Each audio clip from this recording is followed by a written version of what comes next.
Welcome to the Circle of Trust podcast with your host, law firm CMO Keith Dyer. Brought to you by LexGrow, the leader in law firm marketing strategy, training, and implementation. If you're ready to grow your law firm with predictable case flow and revenue, you're in the right place. Hello, everybody. Welcome to this edition of the Circle of Trust podcast. I'm joined today by the Managing Director of Hire and Esquire, I don't know which one it is, but the lovely Whitney Norris. Thank you for joining us, lovely Whitney. I shouldn't say that, but thank you for joining us, Whitney.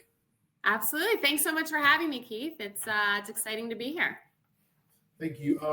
So we were just talking briefly, and you kind of explained what Hire and Esquire does, and I thought it was so cool. It sounds like such a great service for law firms. Tell us a little bit about how you help small to medium-sized law firms get the talent they need at a better cost or whatever. Tell us all about that. Absolutely. So just to give a little background, our team, Hire and Esquire, we are actually a division of Major Lindsay in Africa, which is, one of the world's largest legal staffing agencies. But they brought us on in 2022 because they realized they weren't able to support small to mid-sized firms. And when I say small, I mean, we're talking solos and mainly law firms that are really headcount of maybe 25 or less, because they're really exclusively working with big law and really large corporations. But they wanted an option for those types of firms as they are, growing and scaling their business. So that's really where we come in. Now, we joined MLA in 2022, but we have been around since 2011. And really how we support small firms is in two different ways. Number one, we have a platform. It's an exclusively legal job board, and it's really meant for fractional help. And what I mean by that is we have small firms and solo firms who can't necessarily justify bringing on a full-time employee, a permanent employee, but maybe their workload is fluctuating. So they can use our job board to post an opportunity, whether it's a long-term relationship or just a short project or a case.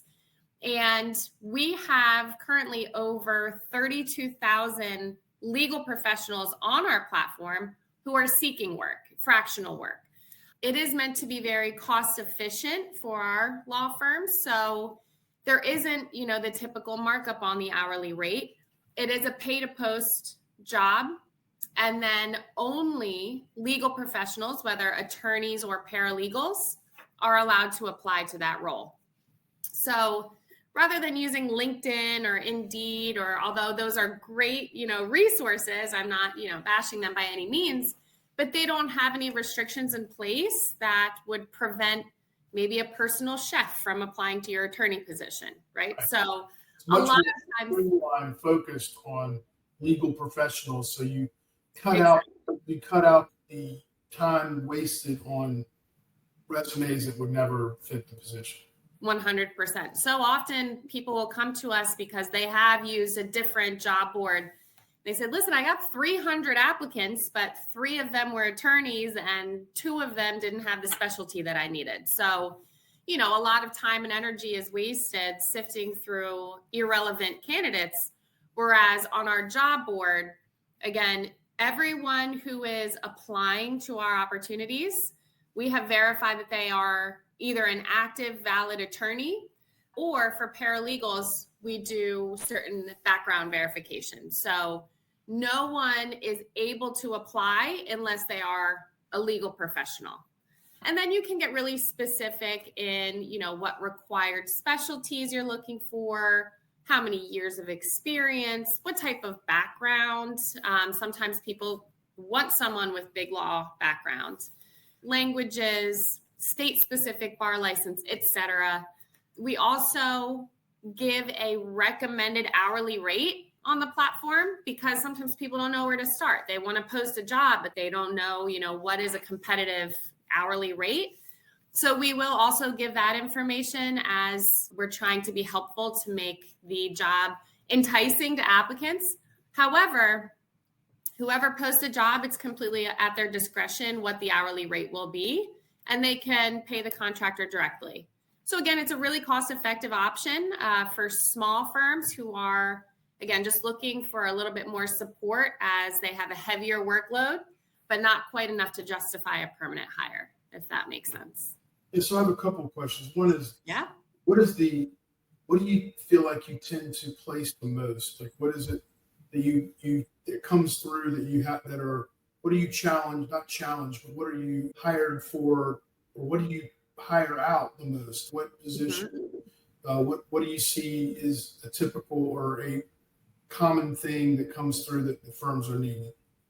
Absolutely. So often, especially with solo firms, if they have certain cases that they need help with, they will hire someone fully remote to help them with litigation cases, right? So whether it's drafting or just overall paperwork, writing, things that, they want to be able to focus on other things like actually practicing law or focusing on growing the business. Anytime we have someone posting litigation support type roles, we have probably anywhere between 20 and 50 applicants in the first 3 hours. So there's a big demand for that. And those are easier to place, easier to fill roles, I should say. And then there are some more that are very specific. Sometimes firms will have a really niche case that they want to hire an expert in, maybe Nebraska or whatever it might be. They can also use the platform for those types of needs. However, the talent pool is going to be smaller, right? So rather than getting 50 applicants, you might only get 3 applicants, but at the same time, you can know that they are quality, relevant applicants and they have the experience that you're looking for. But yeah, anytime it's remote, especially litigation type roles, they are usually filled within a matter of days. Right. So whenever these firms come to you and they're coming for typically litigation support, do you think? A lot of times, yep. And they are successful. It's a pretty quick moving process as well. And so what are some of the other things other than litigation support that you see come through? And I'm asking you this because I want firms to get a real good idea of what you're able to do. Oh, yeah, absolutely. So we actually have 29 primary practice areas on the platform and then 814 specialties within those practice areas. A lot of M&A, commercial litigation. We've been getting a lot of labor and employment recently. There's a big need for that, especially in California. Wills, trusts, and estates it's a very popular practice area. And we have family law. Immigration has been in demand recently. Really anything you can think of, we have handled. It's just a matter of how big the talent pool is for each practice area, if that makes sense. Yeah. But we have handled really anything under the sun. So do you get much in personal injury and mass torts? We do, actually. We have a couple posted right now. And a lot of times it's just... Sorry to interrupt you, but I'm guessing that you get people looking to help with Camp Lejeune cases. Yeah. Yep. That would be one I know of that people struggle with, but anyway. Sorry, yeah, we've had quite our fair share of personal injury. It's been kind of all over the place this year. I wouldn't say that there's one that stand out, but I'll say in the past couple of months, really what stands out for me is labor and employment in California has been such a high demand for that. Yeah, interesting. Yeah. And so virtually every practice area, almost anything you can think of. And then you also, it's not just lawyers, it's also paralegals, right? Absolutely. Yep. Yeah. And so in the paralegal side, is there any difference in what you see that's required? Still litigation support, and I'm sure what else? Yeah, absolutely. A lot of, we've had commercial real estate paralegal recently. That has been a big need this year. We have seen just a lot of need for admin support, just people who are trying to do too much themselves as they're, again, launching their firm for the first time. And they're saying, that they're not able to bill as much work. So they're not allowed to, or they're not able to practice as much law. And when they bring on, a virtual paralegal or a remote paralegal to take some of that off their plate, then they're able to really focus again on billing more and to really focus on growing the business and marketing their firm, et cetera. But it has been, really helpful for some of these firms as they grow. And some of them have actually converted their part-time paralegal or even attorneys to permanent employees. So they eventually do have enough workload to justify the full time.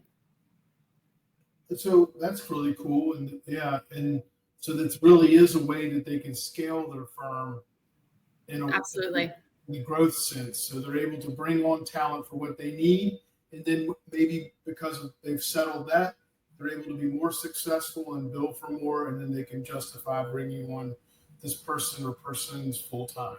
Yep, absolutely. That's awesome. And it's good because it's a good way for them to get to know each other and make sure that it's the right fit before kind of committing to that permanent relationship. Some call it temp to perm or try before you buy, but it's good because not only does the firm manager get to see if that person is a good fit for their firm, but also the paralegal or attorney can also see, hey, is this a good fit for my lifestyle? So we've had a lot of success with that as well. What a great product, or a great service, I should say. Yeah. And are your folks typically, I have two questions. Are they typically located in the United States? One. Always. Yep. So as of right now, we are exclusively in the United States. Now, on the roadmap, maybe years down the line, we will explore other options. But for now, everyone is in the United States for compliance reasons. Mm-hmm. Yeah, that makes sense. Absolutely. And so how do you, the next question I have, is it just attorneys and paralegals, or do you offer any legal assistance or anything like that? Like that's below the sort of paralegal level? So great question. The technical answer is that yes, we do have legal assistant on the platform, but to be candid, we don't have a large pool of non-attorneys who are not paralegals, right? So sometimes people come to us and say that they need a legal secretary or a legal assistant. It's not to say that they can't post for that role, but again, I don't think that our talent pool is large enough to really get a ton of applicants in front of someone quickly. Now, when someone does post a job on our job board, we do circulate it on other outlets so we can allow for external applicants. It's also a way for us to grow our talent pool. But I am always candid. I'm always very upfront with anyone I have a conversation with. And I don't think that we are the best resource for roles that are not exclusively attorney or paralegal. Now, hopefully in time we can grow out those other pools. But right now, paralegal and attorney roles, absolutely we can help. Other than that, you might want to explore other options. Yeah, and that's a great, honest answer. I appreciate that. So we just want to set everyone up for success. So I never want to overpromise anything realistically. Paralegals and attorneys are the main talent pools. Now, we also have other types of attorneys. I mean, we have fractional general counsel, or, we do doc reviews, things like that. But as far as non-attorneys, I would really stick with paralegals. Yeah. Okay. Let me ask you a question about you, Whitney. How did you get into this? Where are you from originally? And what is your passion about doing this? This is such a corny thing. Is it so overused? I know. It's an important question, right? What is your why are you doing this? Why do you get up every morning and go into work and absolutely. maintain such a positive outlook? Absolutely. It's a great question. So my personal background, I have been with Hire and Esquire a little over 2 years at this point, but I come from recruiting, right? And I spent several years in just office roles, some legal roles, spent several years doing recruiting, and I did really enjoy helping people find new roles, whether it's helping the hiring manager fill a void and then helping candidates find their next career path. And I also have background in software sales, startup software. So this was a great opportunity for me to kind of merge both, because the platform itself is a great, really user-friendly software. We never get people coming to us asking for help with anything. I mean, for all ages, it is, I mean, my mom who needs help turning the TV on sometimes, she can use the platform. It's really great. So to be able to have this software that is also helping people find their opportunities. I mean, it's great for candidates as well, because a lot of people are looking for work-life balance, but still want to be able to be involved in the workforce, have a little bit more freedom about their schedule and whatnot. And then I really enjoy, again, helping these firms who, quite frankly, took a brave, leap of faith by launching their own solo firm. And now they're kind of figuring out, hey, how am I going to make this work? We're a great option so that they can continue to bring new work on and not turn anything away, even though they're not quite ready to make a permanent hire. Now, not to go off on a separate tangent, but we also do help these small firms when they are ready for permanent hiring, right? So we have a team of dedicated recruiters who will go out and look for the right fit for these small firms, which is not always an easy task, right? Because they don't always have the budget that Big Law has, or maybe they can't offer all of the perks. But what they can offer is a really unique, close-knit experience.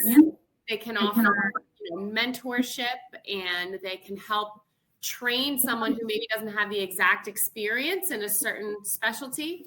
But it is really great to be able to help them, not only with the contract help, but also with permanent roles as well. So it is fulfilling. I mean, anytime we get those offers out and people are to be able to share the news that, we got the offer and it's above what they were hoping for. I mean, it's a really feel good part of the job. I'll say that. Yeah, I can see how that would be you would enjoy that. That would Yeah, be absolutely.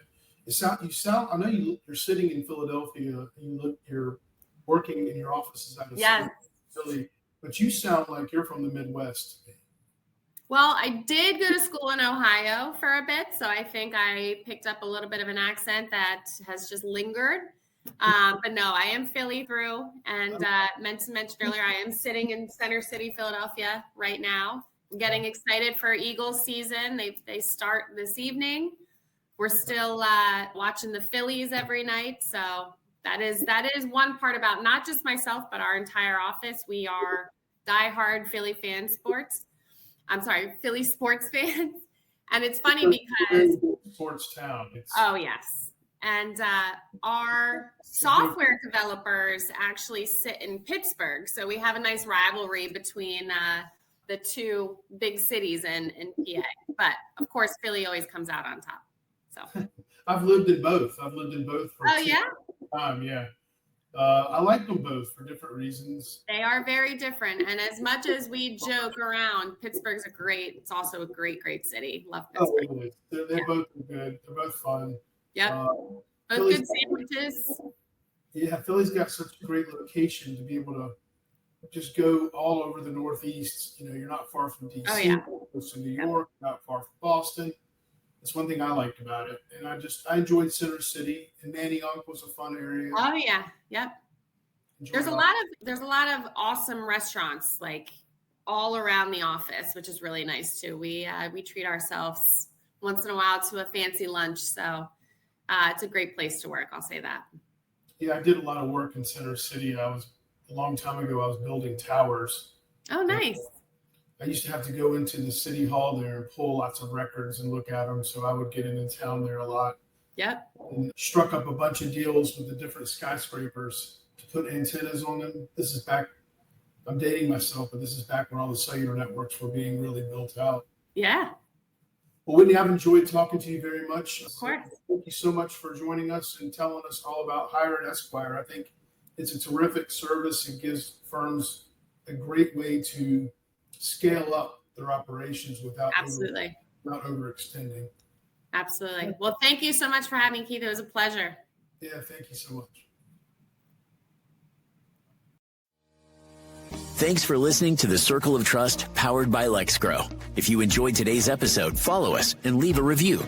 Want to grow your law firm faster? Book a free strategy call at lexgrow.com. Until next time, keep growing, keep innovating. Let's grow with LexGrow.